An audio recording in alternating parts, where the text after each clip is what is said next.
Throughout my life, I've endured a multitude of hurtful words. Some were aimed squarely at me. You're just a single woman, a disgrace. But none cut as deeply as the insult hurled at me by my own brother-in-law. I refused to let his venomous words slide without consequence. I am Amy Smith, 38 years old, unmarried yet fiercely independent and fully employed. You might wonder why I have a brother-in-law when I'm not even married. Well, that's because I'm engaged. My fiancé James is 6 years my junior. Our paths crossed through a mutual friend, and from the moment we met, sparks flew. My work life is incredibly demanding, often encroaching on my precious days off. Amidst this relentless hustle, I found solace in James. With him, I could finally unwind and savor moments of togetherness. James possesses skills I lack. He's a proficient cook, adept at sewing, and a diligent worker. When we decided to move in together, he seamlessly slipped into the role of caretaker, taking charge of household chores and even tending to my suits with care. I'm always apologizing, knowing how hectic your schedule is, I murmured, as I secured a reservation at a fancy restaurant for our upcoming day off. It had become customary for me to treat James to such dinners, a token of gratitude for his unwavering dedication. With the earnings from my own labor, I could afford to prioritize our time together, ensuring I clock out on time to match his bustling schedule. And while I might not possess his proficiency in housework, I take joy in contributing where I can. James frequently inquires about my family's plans for our impending gathering. Although we've already introduced our parents shortly after getting engaged, we're eager to host a dinner party where both families can mingle and bond. James has an older brother, while I have 2 younger siblings. Instead of waiting until the wedding, both sets of parents suggested an earlier rendezvous to foster familiarity among us all. Thus, we decided to unite both clans, parents and siblings alike. Unfortunately, my brother won't be able to make it due to work commitments, James lamented, his tone apologetic. I understand, James. Your brother's reputation as a skilled lawyer precedes him, I replied, offering reassurance. Although it's a pity we won't meet him this time, there's always the wedding for us to connect. Truth be told, I wasn't overly concerned. I believed it was crucial for the soon-to-be wed couple and their parents to forge bonds, even if some siblings couldn't join in. Sometimes my brother can be a bit unpredictable around new people, so I was worried about his behavior if he did show up. James confided, his demeanor tense with apprehension. However, on the day of the gathering, my brother-in-law was conspicuously absent, much to James' evident relief. Despite this absence, the party unfolded splendidly, with my own siblings in attendance, adding to the jovial atmosphere. Both sets of parents seemed to hit it off, and my siblings took a liking to James, easing my concerns.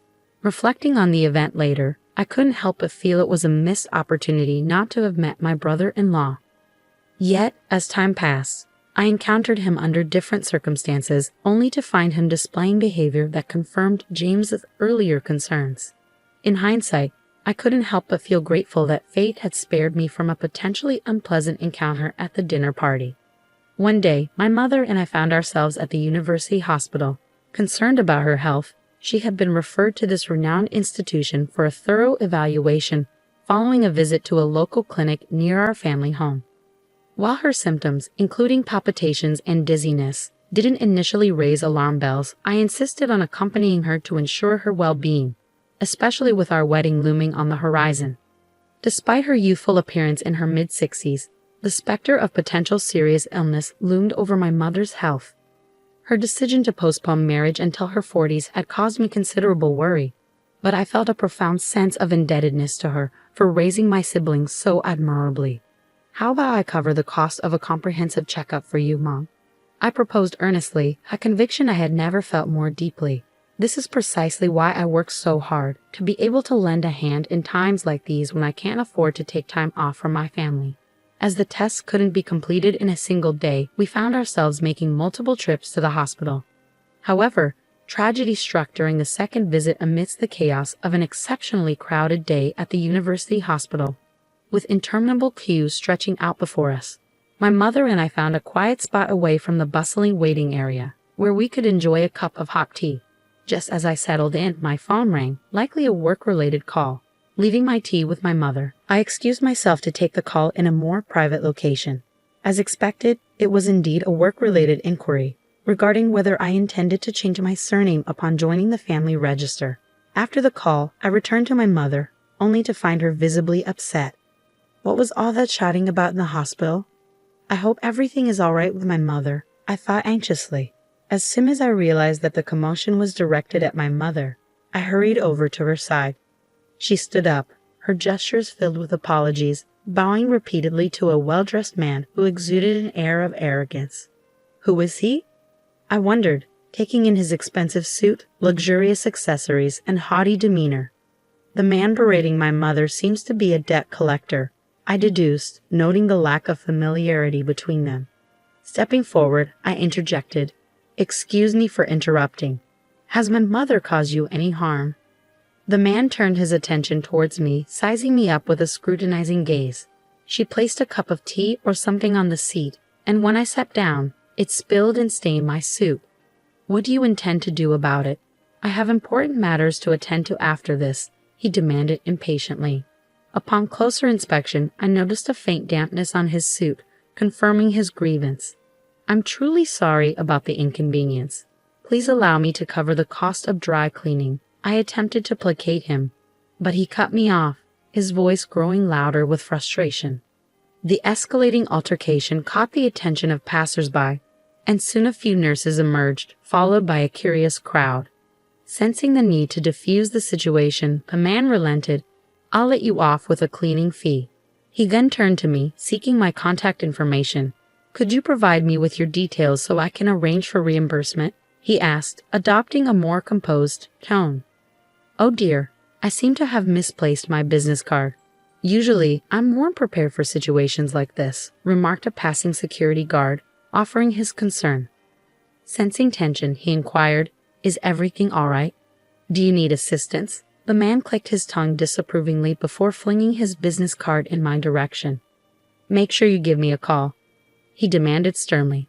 "There's no escaping this. I have close ties with this hospital, and they'll provide me with your details." Confusion and dismay washed over both my mother and me. Despite our apologies, the man's hostility persisted. I attempted to stand up for us, but he swiftly cut me down with a demeaning remark. "Look at you, single at your age. They say women have an expiration date, but you're not just expired, you're unsellable industrial waste. You're nothing but raw garbage, a single woman." His words dripped with disdain once more. As I braced myself to confront the insult hurled not just at me, but at my mother as well, the man suddenly bolted, evading the pursuing security guard. What an appalling display of rudeness! I'm seething. I seethed, my stomach roiling with disappointment at my inability to shield my mother from such disrespect. Acknowledging the concerned onlookers and security personnel with a light bow, I retrieved the business card that had been discarded at my feet. Curiosity piqued, I examined the name and title printed on it, feeling a mix of bewilderment and indignation. "So that's the root of this debacle," I muttered, resolving to cancel the checkup and return home, prioritizing my mother's emotional well-being. The memory of that man's venomous words fueled a simmering determination within me. I vowed to ensure he faced the consequences of his callous remarks against my mother and me. About a week later, I found myself at the courthouse. Unlike the scenarios often seen in American courtrooms, this wasn't about a suit-stained dispute. As I navigated the familiar halls, the sound of my heels echoed through the corridors, marking my path. Spotting a familiar face approaching from the far end of the main hall, I pondered my response. What should I say to him? I mused. Just as the question lingered in my mind, our eyes met as he passed by. "You're that trashy single woman from the other day, aren't you? What are you doing here?" he sneered, his contempt palpable. It was unmistakably the same man who had verbally attacked my mother and me previously. Though my instinct urged me to retaliate sharply, I knew better. Deep within, there was a desire to combat injustice with a strong sense of righteousness, a resolve to eradicate evil with every fiber of my being. "Oh, my apologies for the other day. You must be Tom Dixon from the Honeywell Law Office," I acknowledged calmly, disregarding his initial hostility, as the memory of his discarded business card resurfaced in my mind. However, my attempt at reconciliation only seemed to provoke him further. his expression twisted with disdain as he recounted the incident with the suit. "I had a client meeting at the hospital right after that," he grumbled, his tone laced with irritation. "And you disgraceful woman, have the audacity to soil my suit and then ignore my attempts to reach you." It was evident that Dixon was a lawyer by profession. Our chance encounter today was a result of his loud demeanor echoing through the corridors. Feeling the weight of curious eyes upon me, Dixon's taunts grew louder, ensuring that everyone within earshot could hear. "He's just showing off, but if he keeps it up, I might have to call security." Unfortunately, the legal profession has its fair share of such individuals, I muttered to myself, shaking my head in exasperation, which seemed to further irk Dixon. "Mr. Dixon, your voice is carrying quite far," remarked a voice from behind me. Turning, I found a concerned individual approaching. "Mr. Dixon, is everything all right?" he inquired, casting a questioning glance at Dixon. Upon seeing the newcomer, Dixon's demeanor shifted, his tone suddenly subdued. "Oh no, not her again," he muttered under his breath, a noticeable change from his earlier bravado. As he retrieved a business card from his case, the man's eyes widened in recognition. Glancing at the card in my hand, I read the name Attorney Hannibal, partner at Honeywell Law Office. This must be Dixon's superior, the CEO of the firm. Upon recognizing me, Mr. Honeywell's demeanor transformed, his body trembling as he bowed deeply at a 90-degree angle in greeting. "Oh my, it's been too long," he exclaimed. I apologized profusely for Dixon's appalling behavior. He's my subordinate, and I assure you, this conduct is completely unacceptable. Meanwhile, a bewildered Tony Dixon stumbled into the scene, utterly clueless. "Mr. Honeywell, what's happening? Who is this woman?" he questioned, his frustration evident. "And why is she here?" he added, seething with resentment. "She's the one who ruined my suit and then had the audacity to overcharge me for dry cleaning." With a face turning a shade of blue, Mr. Honeywell seized Dixon by the collar and forced him into a bow. "Ouch! What's the meaning of this?" Dixon protested. Speaking in hushed tones, Honeywell delivered a stern reprimand. "How dare you, Dixon? This woman is a prosecutor, and furthermore, she's my former boss, Smith. She's renowned for her impeccable track record in winning every case she takes on." Lawyer Dixon stood dumbfounded, unable to reconcile the fact that the woman he had disparaged as garbage was, in fact, a prosecutor. "Yes, I am a lawyer," she affirmed. "Since childhood, I've been driven by a passion for justice. I was torn between pursuing a career as a police officer or a lawyer, but ultimately I chose the latter. My goal has always been to ensure that criminals face the consequences of their actions, even if I couldn't apprehend them myself. Working for the prosecution allows me to uphold the law and bring offenders to justice. That's why I'm frequently in and out of the courtroom for work. By the way," she continued, "Mr. Honeywell has a deep respect for me because I mentored him when he was a rookie. Despite his stern demeanor, the bond between a mentor and a protege never fades." Attorney Dixon, still reeling from the revelation, attempted to interject, but she didn't allow him the opportunity. "Mr. Honeywell, you've become an admirable man," she commended. "As for you, Mr. Dixon, I'll settle your dry cleaning bill promptly. I apologize for any inconvenience caused by my busy schedule." The mention of brother-in-law left Laura Dixon speechless, her mouth hanging open in disbelief. "James's fiancé?